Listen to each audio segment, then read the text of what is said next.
Welcome, everyone, to this launch and reading from Granta 154, our winter issue. And here it is.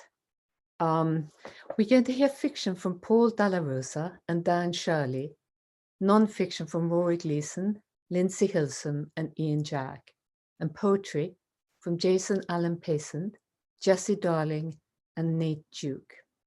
We're also going to see photographs from Gus Palmer's and Fergus Thomas's photo essays and hear them talk about their work. Before we begin, I want to draw your attention to the 4 contributors who were not able to take part in this reading. Catalan poet Eva Baltasar has written an extraordinary meditation on lesbian sexuality and the body titled Permafrost. We have a 1-page surreal flash fiction piece by Iraqi writer Dia Jubali. We have a poignant essay by poet and academic Vidyan Ravintharan about Tamil suffering in Sri Lanka and losing his own voice on stage. He asks, essentially, and it's a complex essay, whether we have to be silenced by a fear of claiming equivalent suffering, or whether an empathetic connection can be made between disparate experiences. Finally, we have an extract from Gwendolyn Riley's poignant and funny forthcoming novel, My Phantoms, which is out in April this year. So now then we'll begin the readings. I've asked each writer to read for 3 to 4 minutes, except the poets, who will read their whole poem, and the photographers who will share images and talk about their project. We more or less follow the order in the magazine. So that means we begin with Dan Shurley, who will read from his short story, I've Been Away for a While. Thanks, Dan. Thank you. Hey, everyone. I'm just going to jump right in. At 3 a.m., the smoke detector requests a new battery. It continues chirping after I take out the dying battery. I rip it out of the wall and it protests louder. I would throw it against the wall, but we're subletting, and we already destroyed one of the girls' mugs. So I get dressed and set out for the 24-hour CVS on foot. Fog moistening the streets, trolley tracks cooling, the people I dodged all day on. Conversations low down from wooden balconies. Walk uncomforted by traffic. Dan, can I interrupt you? Your sound is not too good. Something is happening with sound. Let me try to plug in my here. Yeah.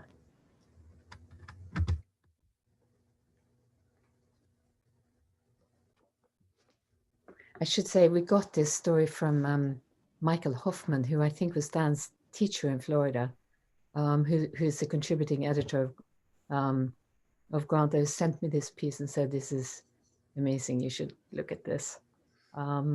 And I think it is an amazing piece, and I really do want everybody to hear it. So let's just try it again. Take it from the beginning. Yeah, how's this? Yeah, good. Better? Okay. At 3 a.m., the smoke detector requests a new battery. It continues chirping after I take out the dying battery. I rip it out of the wall and it protests louder. I would throw it against the wall or something. We already destroyed my girl's mugs. So I get dressed and set out for the 24-hour CVS on foot. Dan, I'm so sorry. The sound is not working. Wow. I don't know what's happening with your connection. Why don't we just skip to, why don't we just skip to the next one, and then maybe we'll come back to you later. Okay. Can we do that? Okay. So we then come to Ian Jack, who is the former editor of Granta, who has written an essay about the Tennant family, and particularly Colin Tennant, entitled The Stinky Ocean. Ian, I just want to check that you're there. I'm here. Good. Am I audible? You're very audible. Oh, good. I was wondering, before you begin, I was Mm-hmm. wondering if you can, because I know that the part you're going to read doesn't address the mysterious title, The Stinky Ocean. It does But- not. I was hoping you could maybe just explain that. Yes, yes, I can. Shall I start? Just explain the Stinky Ocean first. Okay. Well, the Tennant family made their money from making bleaching soda. And they made a tremendous amount of money from making bleaching soda. They made it in Glasgow in a big chemical factory, the biggest chemical factory in the world in 1840. And it had the tallest chimney the world had ever seen. And eventually, of course, it closed. And the residue was a great wasteland of white earth and water, which I used to see as a young man, as a child. Didn't really know what it was. But it had a name. Locally, it had a name. And it was called the Stinky Ocean. And it was just on the very, almost in the middle of Glasgow town centre, actually. It was amazingly close. Nobody ever went there. And it stank of sulphur. It stank of rotten eggs, which is the smell of sulphur. And it was a very, very strange bit of the world. But that's where the Tennants made their money. And the reason that I wrote this story, I have to pay tribute to the editor here, was that she suggested I did. It came out of a conversation, really, and it came out of a book by a woman called Lady Anne Glenconnor, who was married to this man called Colin Tennant, and Lady Anne was the lady in waiting to Princess Margaret, who's now dead. So that explains this. It's a little piece. It's the story actually of abject journalistic failure, I have to say. Nothing good came of this. I met Colin Tennant in 1979 on Mustique, where I went to try and write an overambitious, and I must say, frankly, ridiculous piece, in which the leftist movements that were then growing in the Caribbean would be seen through the prism of the wealthy Europeans and North Americans who spent their spare time on Tennant's Island.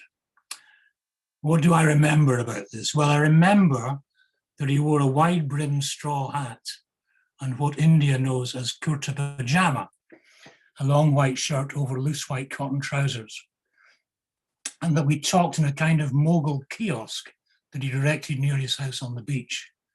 He was tremendously affable, talking knowledgeably about the island, which he was then only a minority shareholder in, and inviting me to see the Caribbean plantation islands as, quotes, the Middle East of the 18th century, unquotes, with sugar rather than oil as the energy source that the world wanted in those days.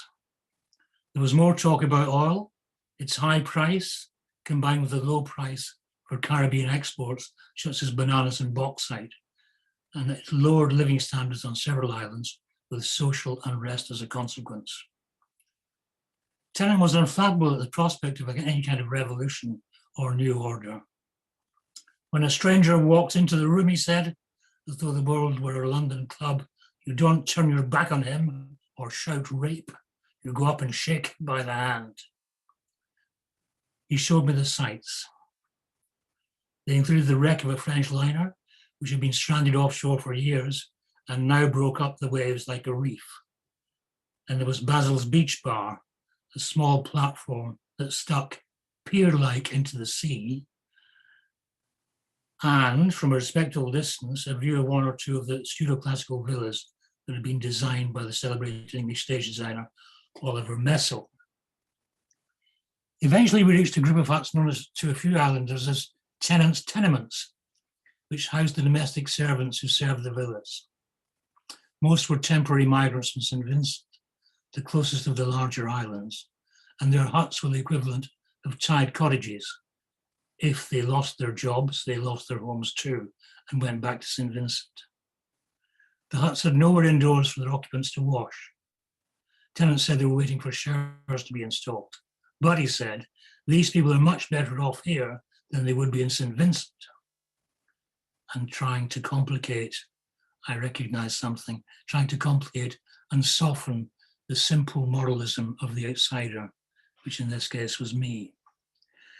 That night, I went to Basil's beach bar. This had taken some negotiation because Princess Margaret was to be there too. She was leaving the island the next day, and after the farewell supper party at her villa, Les Jolies Eaux, she wanted to have a more intimate drink with one or two friends. If I went, Tennant said, I mustn't approach her or speak to her. You promise? Tennant had asked, and I did promise. But it was difficult. Basil's consisted of a small bar on the landward side and a dance floor that projected over the water. The bar stools nearest the entrance were taken by two men who were part of the princess's protection team. Her private secretary, Lord Napier, sat on the next stool towards the sea, beyond which there was a few empty stools and then ones occupied by the princess and her then lover, the landscape gardener, Rory Gleeson. I took a stool between the courtier Napier and Her Royal Highness, closer to him than to her. I asked him if he were by any chance a descendant of the Edinburgh man who invented logarithms. That was John Napier of Merchiston. We learned about it at school. And he smiled and said something like, I think I might be. In fact, as John Napier's son was the first Lord Napier and he was the 14th Lord Napier, his connection to logarithms was reasonably direct. But if I'd known more about the Napiers and asked if he was related to Napier, who had stood in as a temporary Viceroy of India, that was the 10th Lord, or the Napier who first proposed the British seize Hong Kong, that was the 9th Lord, the answer would probably have been just as diffident and just as final. The conversation stalled. I looked around in time to see the princess stub out a cigarette, rise from her stool and walk towards the lavatory in the bar's dark backyard, accompanied by a detective who lit her away with a large torch. When she returned, she and Roddy danced alone at the end of the little pier. She was wearing a caftan. No legs were visible. Roddy wheeled her around like a much-loved piece of furniture, as though she had casters rather than feet. Aware of my sad, and no doubt to her irritating position as a dumb voyeur, I walked back through the darkness to the hotel. And that's it. Thank you very much, Ian. It was a failure, of course. I should have said hello. I love that line, wheeled her around like a much loved piece of furniture. She was, poor woman. Yes, yes, Poor indeed. woman. As viewers of Netflix will know, of The Crown. Yes. Well, thank you very much. Thank you. So now we have Paul Dalla Rosa with his short story, In Bright Light. Paul, are you there? Thank you. I'll get started. The court settled for damages. The damages awarded were over $2.9 million. The sum was for current and future lost earnings to be paid by a media conglomerate. They were not Alice's lost earnings. They were a man's, but for one long afternoon, her name, among others, trended on Twitter.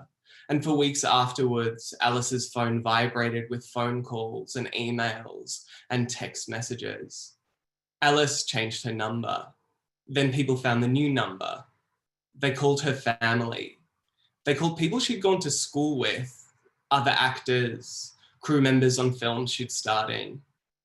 For a while, Alice had thought she still might be sued. There were conference calls linking one side of the Pacific to the other, legal counsel in Australia, the States. She took the calls on her patio where her cell didn't cut out, and risk was discussed. Then it looked like she wouldn't be sued as long as she didn't make another statement. But people wanted her to make a statement. Then they tired. The news cycle moved on. As it happened, Alice rarely left the house, a small 2-bedroom mid-century she owned in Los Feliz, all dark wood, hillside views and glass. She wasn't working. So she took in a shelter dog, a black greyhound named Brando. Brando had a scrunched up face like a boxer's. He'd suffered. Brando ran around the house, Brando peed on the floorboards, the tiles, Alice's bed, his black lips parted, his tongue lolling out. To put his leash on, they wrestled. He bared his teeth. At night, Brando looked like a demon, a jackal. After 4 days, Alice took the greyhound back. She apologized to the shelter staff and, in the hope they would not speak to reporters, donated a sum of money. The shelter staff spoke to reporters. Alice's friend, an actress who had become an executive producer for a successful show on a streaming service, had an assistant deliver Alice a clear quartz stone. It came in a box, and inside the box was a handwritten note. Alice couldn't tell if her friend had written the note or if the assistant had. The note told her the stone could magnify intentions. And just as you could see through the stone to what was behind and in front of it, it would allow you to look through the present and see the same. Alice didn't do what the note told her to do. She didn't meditate with the stone, but she did sometimes, when anxious, eat an edible, one or a handful of gummies, and hold the quartz as she lay in bed or on top of her bed. And though she didn't think her intentions magnified or gained a sense of clarity, she felt something.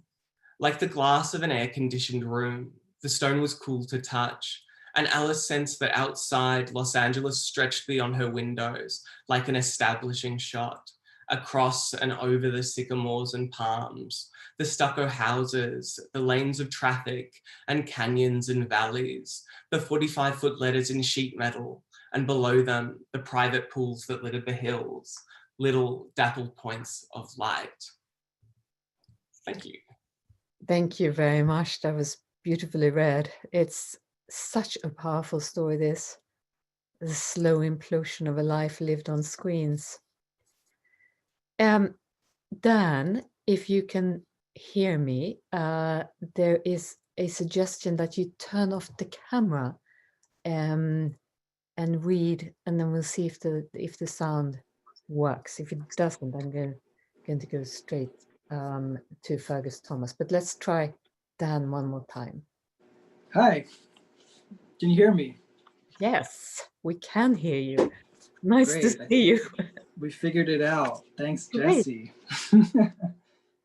Fantastic. All Good to right. get to see you and hear you. That's brilliant. Yes. Should I take it from the beginning? Yes, do, please. Okay. At 3 a.m., the smoke detector requests a new battery. It continues chirping after I take out the dying battery. I rip it out of the wall and it protests louder. I would throw it against the wall, but we're subletting, and we already destroyed one of the girls' mugs. So I get dressed and set out for the 24-hour CVS on foot. Fog moistening the streets, trolley tracks cooling, the people I dodged all day gone. Conversations lilt down from hidden balconies. I walk unencumbered by traffic, crossing wherever. I'm convinced that if Kevin were alive, I would run into him. He using up the night and me observing the nocturnal life like a visitor to a foreign country. The CVS is staggeringly bright and empty. I don't see the clerk who supervises the machines, but I hear her singing somewhere in the store. The grace of automation. No one asks me, how's your night going? I wake from fitful sleep to the sight of a thick wall of orange clouds curdling above the rows of houses. For a moment, I don't know where I am. California after an earthquake, Florida during an eclipse. I pull the curtain close, but my mind is spinning. I can't fall back to sleep. The clouds beckon me out into the street. I put on pants, shoes, check myself in the mirror. My eyes are steel sinks not wet with rest, hair a thatch of macheted weeds. I walk out into the street just as I am, jaundiced and craggy with troubled sleep, expecting the wall of clouds I saw from my window to have been a mirage, expecting comforting darkness. But it's light out, painfully bright. The clouds seem to be illuminated from within. I've been away for a while, but I know these streets better than I know myself. But I've never seen a sunrise like this before. No one should be seeing this, I think.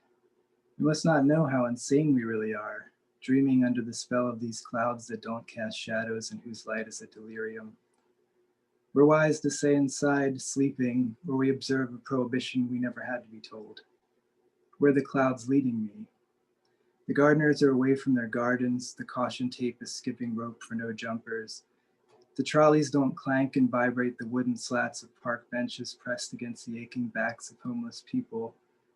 The bars are sullen, unsentinel, the vapors of false communion dissolved by the first rays of light. The church bells don't toll for fear of waking the sleepers who would be drawn out into the street by the sight of this beckoning God road. The clouds stretched over the roofs glow with the homing instinct of all sentient beings to converge, to be together, whatever. It's as beatific and unsettling as anything I've ever dreamed. So where is everyone? Where are the wanderers incompletely consumed by fire? Where are the addicts with hot metal in their chests? With eyes and lips and lungs and fingertips burned on pipes? Where are the hungry ghosts? Where are the nurses on their way to work? Where is Kevin? The clouds are moving on, dispersing, and the streets graying in their absence. In the drab gray awake, I see the yellow residue of streetlights in the eyes of daisies. See my jaundiced reflection in the daisies. The sky no longer beckons as it did from my room. The wall of clouds isn't for climbing. I'll never reach the horizon, which is not a great wall or an arc or the apocalypse around the corner, but another horizon. And just before the clouds disappear into the blue of day as though they never existed, I see him walking. Beautifully read. Thank you. That really was worth waiting for. I should say this story is set in Philadelphia, right? That seems important. Is it important? That's right. And you live there? I'm back, yeah. I've been back since the fall. Okay. It's a really, really beautiful story. Thank you. Thank you very much. Thank you. So then now we have photography with Fergus Thomas, who's going to show us his photo essay, Colville. And Hello there. Can you hear me all right? Yes. So far, so good. Okay, let's try and screen share here. And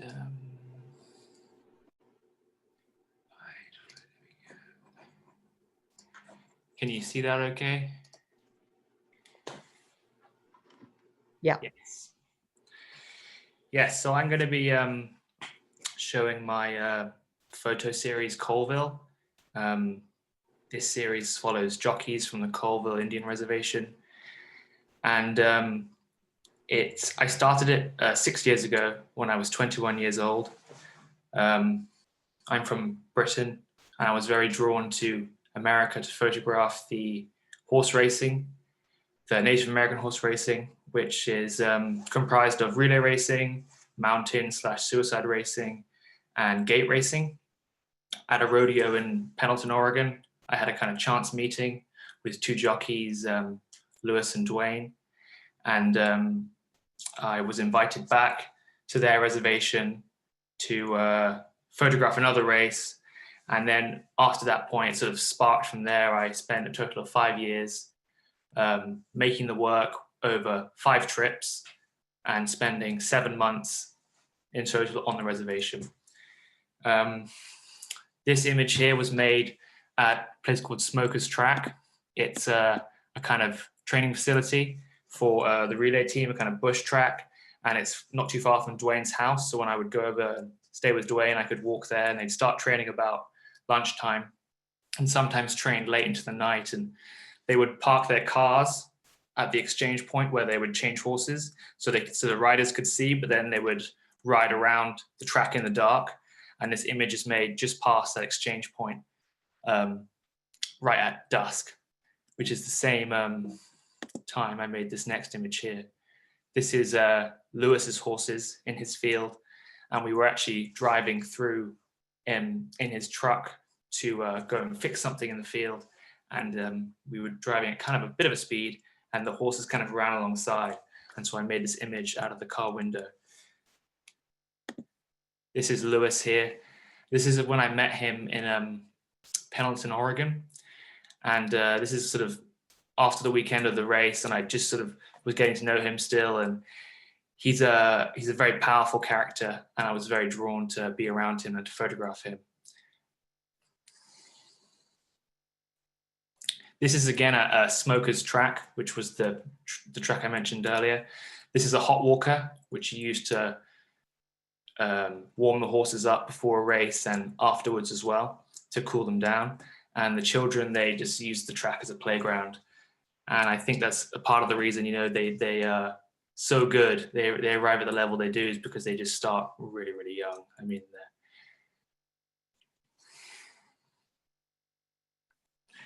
this is a storm. I was always amazed by the landscape there. The fact that you could see like sometimes 5 different weather systems happening at the same time, it's always blew me away, really. This is Lewis again. This is actually in the same field where the 3 horses were before, and this is in the springtime. So the grass is green a little bit, and the horses have just come out from the winter kind of rest, and he's training it back up to for the season. So that will be his relay horse. Is also a suicide horse, I think. So he's getting it sure-footed, getting it used to his him again, getting it, because they can go a bit wild over the winter sometimes. This is a relay race, and this is actually at the exchange point, and this is at the local county fair on the reservation. So it's quite a smallish race, but it's still very important for the teams to practice and to qualify for the bigger races. So this is actually an exchange, and what's happened here is the jockey's fallen off, he's in orange, and then the 2 other horses are running on down the track. This is Lewis washing his horse after the race. It's that's at the county fair again. This is I was staying at Gerald's house, which is Lewis's father's house, and we were watching TV in the evening after a kind of long day, and I remember just looking out and seeing the whole valley just completely on fire, and I was just like, what's going on? And I ran out to start photographing it, but it turns out they just burn the grass every year to make way for the new shoots. So it's deliberate and controlled, although they do have fires on the reservation, which are wildfires, which are very dangerous. This is Josiah Dizitel, and this is actually at the suicide race, which is the big event of the year on the reservation. It's kind of the pinnacle of the racing season, and it's a really quite a dangerous race. So he's preparing mentally for what he has to do and with his horse.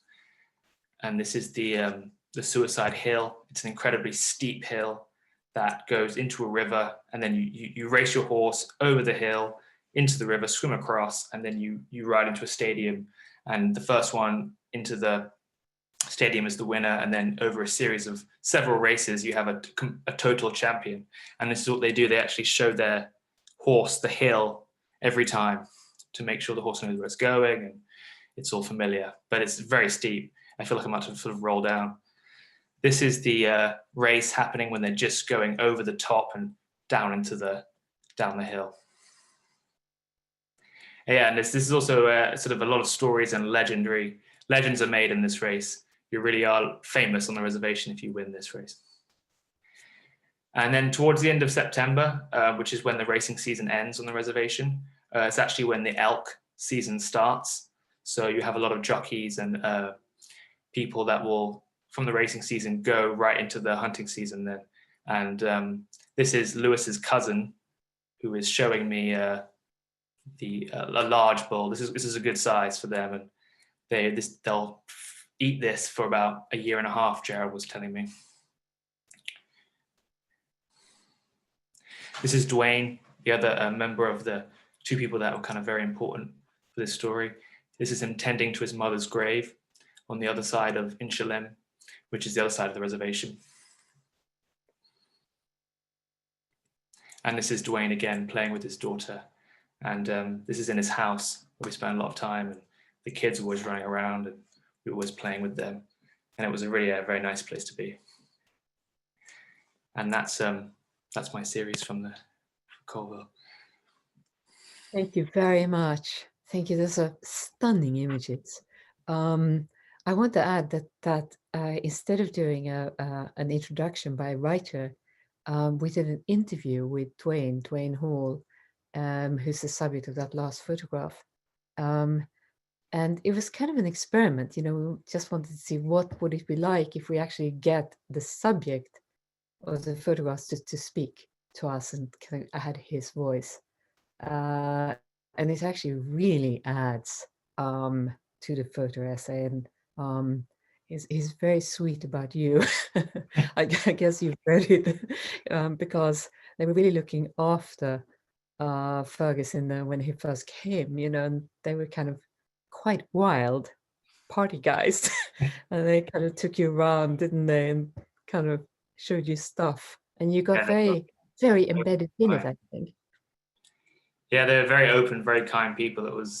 I felt incredibly privileged actually to have that be treated like that. You know, they just opened their doors to a stranger. You know, and I don't think, you know, it's very unusual to think about someone doing that. But yeah, they're the reason that exists. You know, their kindness and their openness. Yeah, well, it's a brilliant photo essay. So now we're moving on to Lindsay Hillson, who is the international editor of Channel 4 News, with her chilling memoir essay, When the Cholera Came. I was thinking, Lindsay, would you tell the audience what this piece is about before you read? Sure. And actually, it's kind of relevant to what Fergus has just been talking about, because it's sort of about the relationship between the journalist or the photographer with the people you're reporting on. Because during COVID-19 lockdown last year, I found myself thinking about an epidemic of cholera, which I had reported on.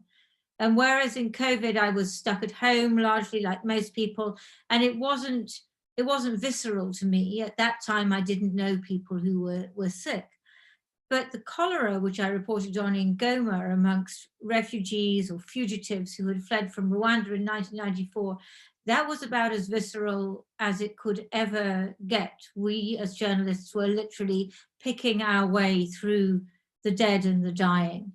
And what that means as a human being and as a reporter, when you're dealing with that, and you're trying to relate to people and you're trying to tell their stories. That, I think, is the undercurrent of what I was trying to write about. And so this short extract I'm going to read is from when I went to a place called Munigi Camp, and a particular woman I met there. One day I went to Munigi, where I attempted to interview people as they sat next to the corpses of their relatives lying uncollected on the rock. At the back of a medical tent, where bags of saline solution were suspended from what looked like a washing line, I came across Therese Mukaukuranga, who was holding a drip for her husband, Nitanga. She refused to accept that he had the symptoms of cholera. He's been very sick from tiredness since we fled our home, she said.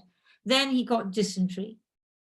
Dysentery can be fatal like cholera, but to her, it sounded less desperate. Therese was a plump woman, wrapped in a yellow and black kitenge, still looking like the middle-class urban professional that she was, very different from the peasant farmers who made up the majority of those around her. We chatted in French about their life back in Kigali, where she and her husband had been civil servants. Nous avons travaillé si dur, she told me. We worked so hard. We had bought a house and a car. Therese said that life had been good before the war, and she shrugged off all mention of genocide. According to her, it never happened. It was the Tutsi, Rwandese Patriotic Front, that had attacked the Hutus. I knew that it was possible, even likely, that she and her husband had participated in one way or another. They worked for the government that had ordered the killings and had left the country as commanded. It was hard to know what to do with that thought as we watched her husband gradually expire under the relentless sun. So I put it in the growing category of things that were too difficult to contemplate. The next day I returned to find her still there, her husband again weaker. She was worried about Achille, her youngest son, who was also showing symptoms, and unsure of the whereabouts of her 6 other children, who had to fend for themselves if she would not leave her husband's side. We were surrounded by the dead and dying. People elbowed each other aside to get a bit of shade or a slightly more comfortable rock on which their relative could breathe their last. No one else was talking. It was as if, having killed together and fled together, they now realized that each would die alone, their closest family members reduced to spectators. The following day, Therese was squatting by Niatanga's side as his eyes rolled upwards and his breath came in short gasps. I know now that he will die, she said quietly. What will I do?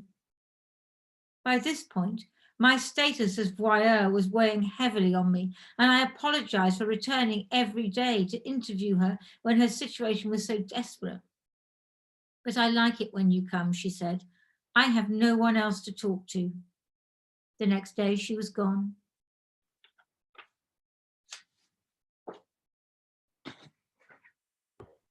Thank you very much. It's a heartbreaking piece. And yet, of course, the center of it is the fact that, as you say, these people were probably perpetrators in the genocide. Absolutely, that was the point, that these were the Hutus who had participated in the genocide, and now they fled. They were regarded as refugees. And one of the issues I try and address, or at least raise, was it was very hard for me, having seen the genocide, to not think that this was some kind of divine retribution, which is a very unmodern and un-Western thought and not a very comfortable one to have. Yeah. We mentioned before that this is the 3rd piece of a series, and the first was published in 1995, which is the piece Where is Kigali, that we republished in our anniversary issue 2 years ago. It's an extraordinary piece about the genocide, being in Kigali, the capital of Rwanda, during the genocide. And it ends with some questions about your driver, who you had thought was a Tutsi, who in fact turns out to have been one of the perpetrators. Well, there you are, you see, journalists, we blunder around the world thinking that we know what's going on, and then we find out that we don't. And as you say, that's the 3rd piece on Rwanda I have written for Granta, but I promise to stop now. We don't want you to stop. Thank you very much, Lindsay. That was wonderful.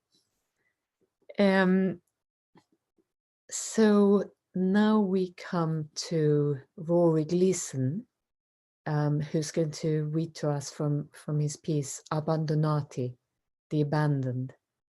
This time of pandemic, of course, lends itself to reflection, and this is a memoir essay about the early phase of the pandemic in Italy. Rory, are you here? Yeah. This is about a doctor called Daniele Dainese, who was working in Codogno Hospital at the first outbreak in Europe, in Italy. Sitting in the sweltering office in June, it was clear Daniele was still confused about things, what happened when. He'd known within 3 or 4 days that what was happening was going to get worse, that it would spread all over Italy and the world. His first test for COVID-19 had come back negative, so he'd continued working. He can't remember the worst day. It was all bad and too fast. Patients kept coming, more and more, worse and worse.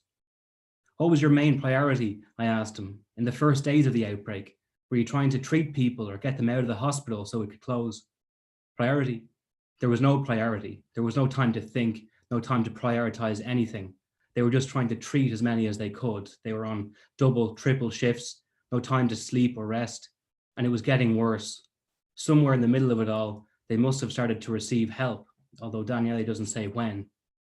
There was a line of ambulances, he said, waiting to get into the hospital so they could drop off patients and return with more. The line stretched down the road. He'd never seen anything like it. Cuban doctors would fly in eventually to help them, to replace the Italian physicians who were coming down with COVID-19. Médecins Sans Frontières arrived, Russian military doctors.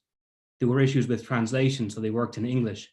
I wondered how they'd managed to coordinate life or death medical care while trying to mentally translate from Italian to English, English to Russian, then back again. As people came in with symptoms, their chests were x-rayed. One day, 200 people's x-rays showed they needed intensive care in order to survive. They didn't have enough space or equipment, so the doctors decided who to treat based on age. The youngest were given care. The old were made comfortable and left to die in beds in the hallway. Their bodies would be taken from the corridors and put straight into coffins. At one point, Daniele went to the mortuary and found it filled with coffins, enough that he couldn't open the door all the way to get in, too many to walk around the floor. Soon after, he tested positive for COVID-19. He already had a fever and was working knowing he probably had it. It didn't matter. All those he was treating were infected. He left the hospital and went home to isolate alone in his apartment in Lodi. He didn't tell his mother he was sick. He told Fedi's mother, who was texting and ringing him daily, that he'd been misdiagnosed. He wouldn't answer Fedi's texts as we sat out and watched the news in London, where life was continuing completely as normal. People making jokes about toilet roll running out, Boris Johnson announcing he was happily shaking hands with corona patients. For the first 2 weeks, Daniele suffered a fever, his temperature wavering between 39 and 40 degrees. He'd get calls from the hospitals checking on him.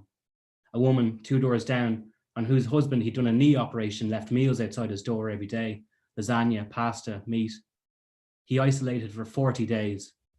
For 2 weeks, he didn't turn on the radio or watch the news or read a paper. The hospital, however, kept him informed about his friends, doctors and nurses and other workers who were falling sick, their immune systems unable to cope with such heavy exposure to the virus. He stayed in, alone on a cocktail of antibiotics, antiretrovirals and anti-malarial drugs, his fever out of control. He was afraid he was going to die. Fedi translates this, looking at her uncle. He nods his head. She hadn't even known he was sick at the time. He told them it was only the flu. He sat up one night, on maybe the 10th night of his isolation, thinking about his fellow doctors. He had a fever of 39 degrees. Beside the television were 2 bottles of Valpolicella he'd been given as a gift. He drank both bottles of wine, his fever running so high he couldn't even taste them. He would never recommend alcohol as treatment, he said, but it worked for him. It stopped the pain. He didn't feel as much. Thank you very much. That's incredibly thought-provoking, beautifully done. Say, Fedi in the character of Fedi is your girlfriend, right? Yeah, she's my partner. We've been She's together your for partner. years, and there was an uncle who was working there, and we went to we were in Italy all over the summer, and we went to visit him near his hospital once, kind of in between the first wave and the second wave. There's a very good part in your piece where you talk about how you were, when you first started traveling, I think you went to Italy and you were kind of sick yourself, you had flu, and you felt so brave traveling with flu. You thought of your own strength, and how, from what we now know of COVID, that seems like insanity. I think of those ads, of cold medicine, and you can see the virus is spreading, and then, they take cold medicine to conceal the symptoms, and, they seem fine, but of course they're still very infectious. All of that will end, I guess. Yeah. I suppose so, yeah, for a while. Anyway, thank you very much.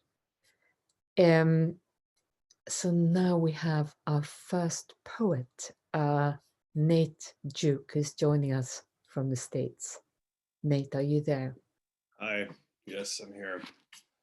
My poem today is about some time I spent working on a hog farm in Oregon as a volunteer. And it's called On a Farm Near Junction City. Beside the rainy hog shed, the county food bank, forklifts pallets of old bread, blue with deep mold and tints of February. In our slickers with knives, we slit packages of rancid buns, pre-made PB&Js, their special rot and Oregon green, and feed it all to the pigs. We feed them fetid eggs, decayed chickens also, but today is bread day.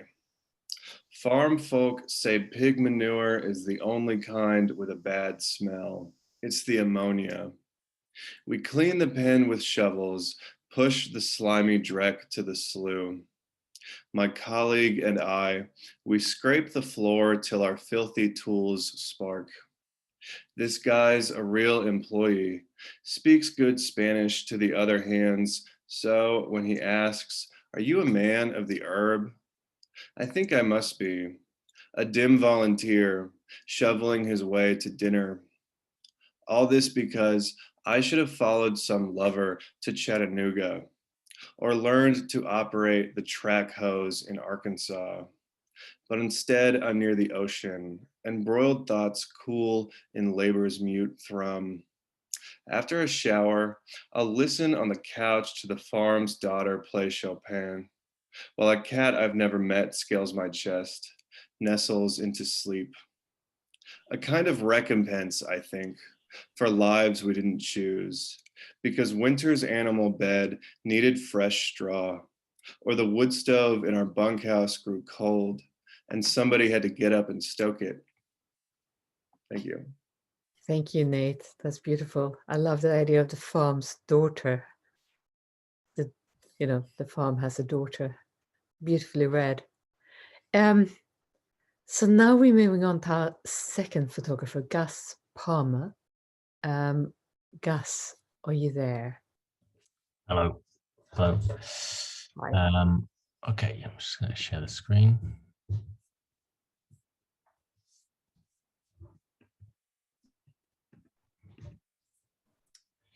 Sorry, bear with me.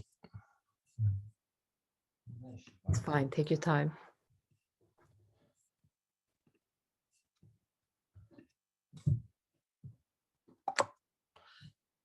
Okay. This was. Actually, whilst you're doing that, I'll just say that this is a beautiful and very poignant photo essay, which is about. It's also COVID related. It's about Islamic burials in London at a particular mosque. Can everyone see my screen? Yeah, you might want to bring it up a bit. We can see. Perfect. Sorry, there was unexpected. I thought I had everything sorted, but there we go. Is everyone seeing the screen now? Yes. Perfect. Okay. So my project is it's a portrait of the series is a portrait of a man called Kafil Ahmed, who is an undertaker for a mosque morgue in southwest London in Woolwich. So Kafil's work is to to collect, prepare, and bury the deceased in the local community. And my photographs kind of look into the challenges that he faced during the emergence of COVID in spring last year. So you can see the first photograph here. This is Abdullah, who is the mosque caretaker. During COVID, Kafil had a lot of trouble finding people to volunteer to help him because they were quite nervous. So Abdullah, who is the caretaker, just sort of said, "I'm available to help." So it's just Kafil and Abdullah working as cases surged in the community. And you can see him here. Okay. This is a portrait of Kafil. He's standing in the morgue. As you can see, he's wearing PPE that was, at the time, was quite interesting, was everything was donated to him. Nothing was provided. So he sort of relied off donations from the local community. As you can all remember, it was quite difficult to get hold of stuff. So a lot of the time he was washing things and reusing them. And here's Abdullah and Kafil lifting a coffin into the hearse, ready to go and be buried in the cemetery. This is Kafil here in front of the mosque. So the mosque is, I think, one of the largest in London. So it has serves a lot of people. Here's Kafil in his office. This photograph I included because one of the things that, as well as doing all his usual work, Kafil also ran a charity service that collected donations and helped provide funds for people who could not pay for cemetery space. Cemetery space, I think, is around about £1,000 for a place. So he provided the funds for people who couldn't afford it. And here's a coffin here, about to go to the cemetery in Sidcup. It's Kafil just driving out of the morgue. In this photograph, you can see in the background there's two men, Hamid and Alan. Their father is being buried, Musa, who very sadly died of COVID. In the foreground, his uncle, and in the hazmat suit there is one of the burial cemetery workers. What's happening here is the final prayer before the coffin is put into the ground at a distance. During the time of spring and still now, very few people were allowed to attend the service. And this is just, again, as you can see at the front, there is an imam who is a local imam performing the final prayer. And here is Kafil with two of the cemetery workers lifting Musa into the grave. I want to finish with this spread. It's not in the magazine, but it's two photographs that I took earlier today. I went to give Kafil a copy of the magazine to see, and I just thought it was good to highlight that he's still working away almost a year later. He's on the right. He actually had COVID himself recently and was bedridden for a month, but sort of determined to get back to work, which I thought was a real testament to his character. And on the left is Hussein, who's 21 and is a volunteer at the morgue. Thank you very much. Thank you very much. They're very moving images. I should add that we have an introductory essay to this photo essay by Poppy Sebag Montefiore.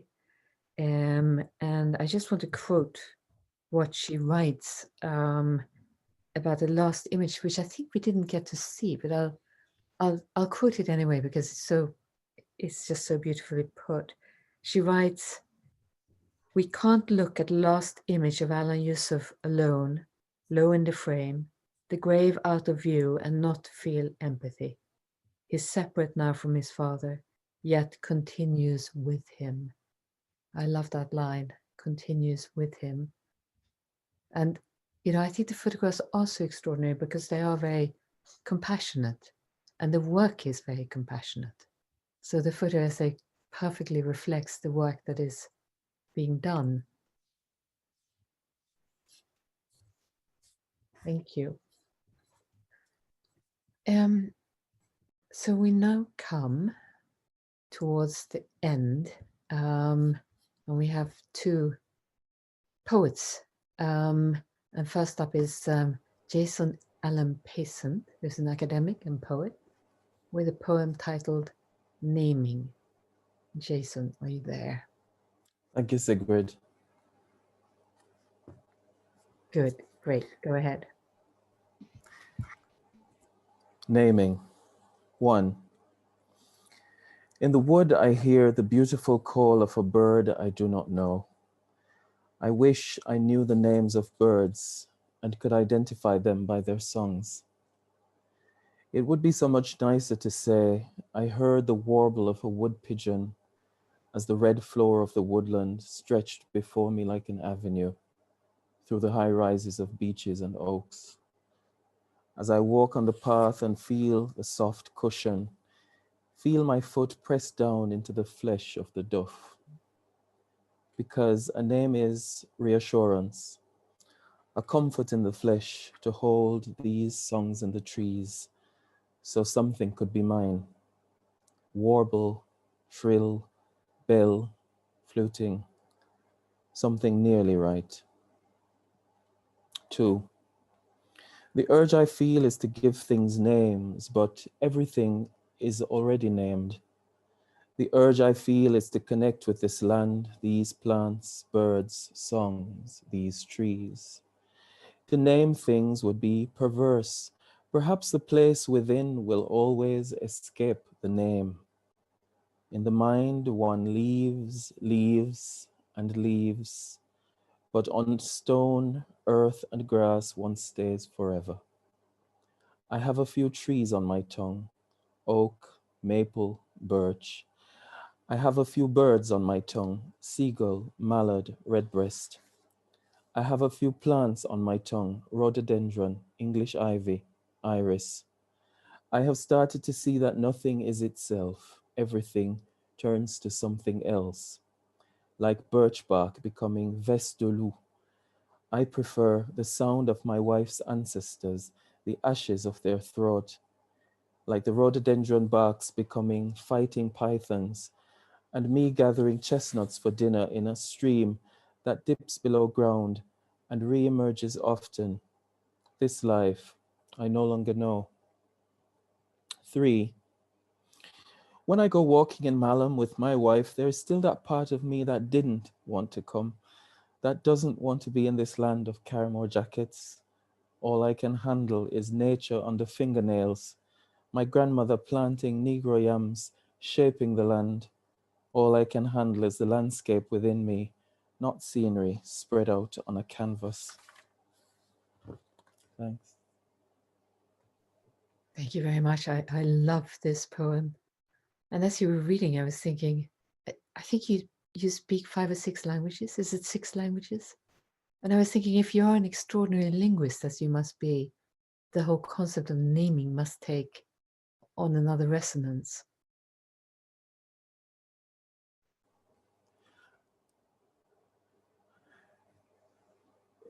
Yeah, that's absolutely right. Spot on. Yeah. As you've imagined. It's a wonderful poem. I've been sitting here. My connection is kind of weak at the moment, so you keep going in and out. But Okay, well, we basically done with you, but you wrote it beautifully, and actually we could hear it all perfectly. We couldn't hear that there was anything wrong with the connection at all. Oh, great. I have been, I've been, if you can see me looking down on my phone, that's because I've been texting with Jessie Darling, who's our last poem, and she's been at another event. Now, Jessie, are you with us? I am not sure.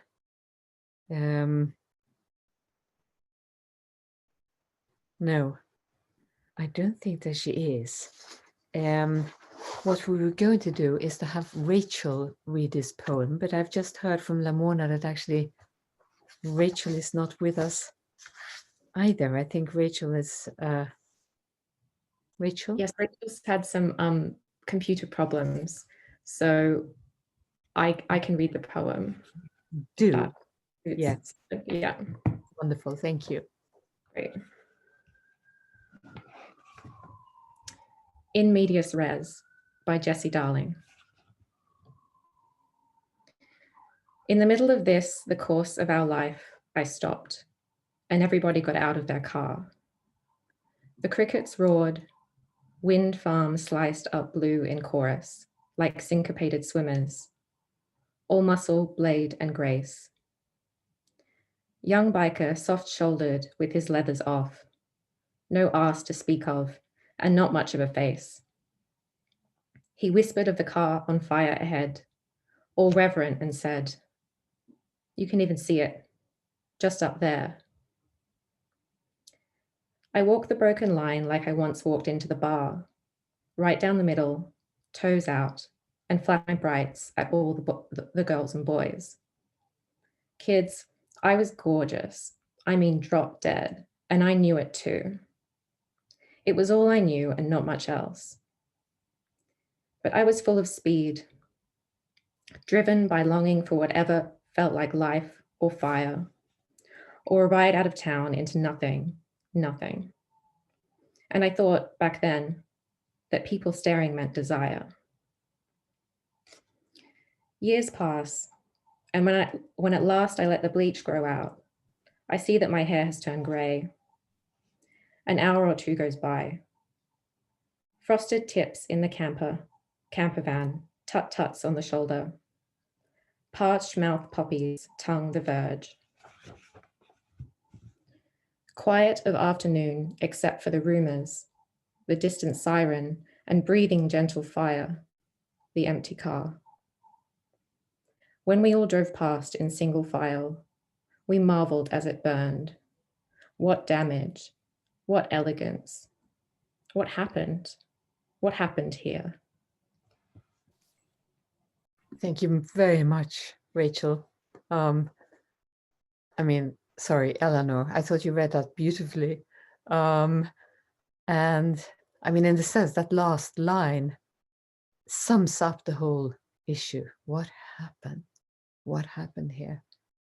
I wrote in the introduction something like 50,000 dead and counting in the UK, and that was when we put the issue to bed. I never thought it was going to be as many people dying as have died. I want to say thank you to all of our readers, also to the Granta team for everything that goes on behind the scenes. We encourage you to take out the subscription. Granta is owned by a charitable trust, so you can look on the subscription as a contribution to Granta, but also to the trust, which also works to further other literary organizations in the UK. The more subscribers we have, the more we can do. So you can go to the website or use the link in the chat bar. I just want to say a word about our spring issue. It's a second edition of the Best Young Spanish Language Novelist issue. Judges Valerie Miles, who is the editor of the Spanish edition of Granta, Chloe Regis, Roger Castellanos Moya, Rodrigo Fresan, Aurelia Major, and Gabby Wood have selected 25 writers under 35 from the Spanish-speaking world. It's a fantastic selection of writers, and there will be lots of events around that issue at the Hay Literary Festival and other places. So then it's time to end. Thank you, everyone. Thank you very much. Thank you for listening, and good night. Right.